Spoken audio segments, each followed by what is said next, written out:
Okay, so you want to go see Messi play in Miami before his career ends. Why wouldn't you want to go and see one of the greatest players of all time? So I did just that. I set out on a challenge.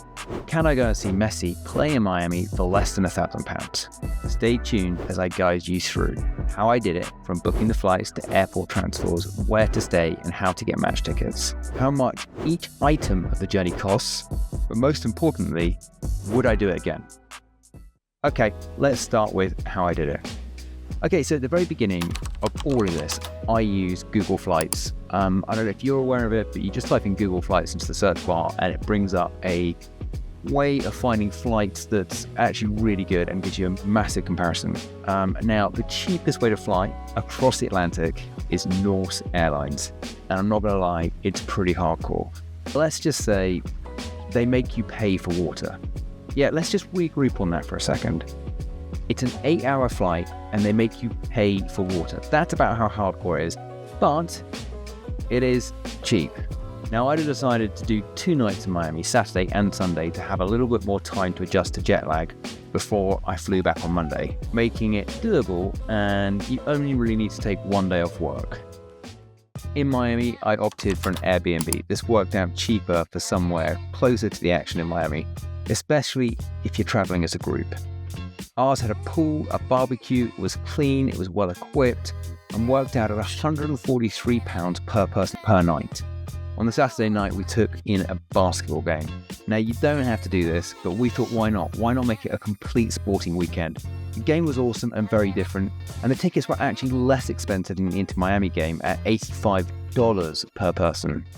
The next night, we went to the closest and least expensive Hilton I could find to the stadium, which happened to be a Hampton Inn. I chose this because I'm a Hilton Honors member and I wanted to get the points, but also I can use the points to pay for the room. The room worked out at $135 or £101 per person per night. It wasn't the best, but it had a pool and a warm tub. It definitely wasn't a hot tub, and it was close to the stadium. So all of that was, it was a bonus. Getting to the game was super easy. We just Ubered. In fact, we just Ubered everywhere. There's a lot of clips of us in Ubers. This was not the cheapest, but it's a kind of necessity in Miami, and the Uber services in Miami are really good. On the final day, we hung out at Miami Beach all day and waited for our flight. So what did it all cost? Let me break it down for you.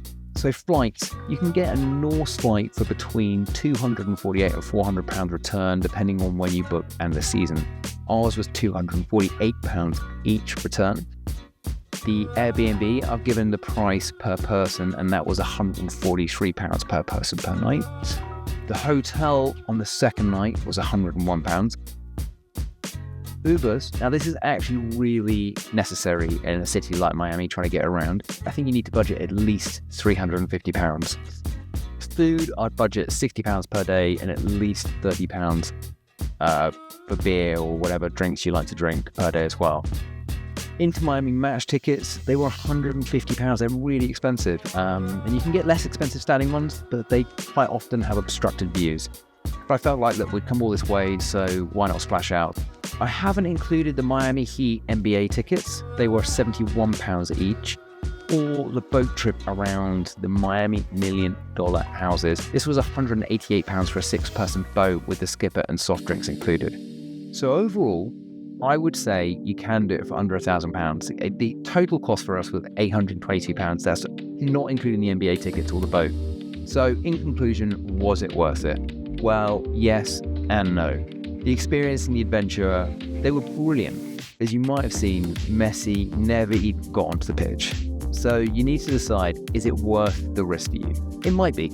Having a fun weekend away with some friends might be a great excuse, and if Messi plays, it's a bonus. But, and this is a big but, if you're going to see Messi play, I wouldn't risk it. £1,000 is £1,000, and the amount of matches he's not turning up for a moment, you just can't be sure. If you like this, remember to subscribe and like, and stay tuned for upcoming videos on a trip to the Maldives, pitching to Richard Branson, and going to see Ronaldo play in Saudis.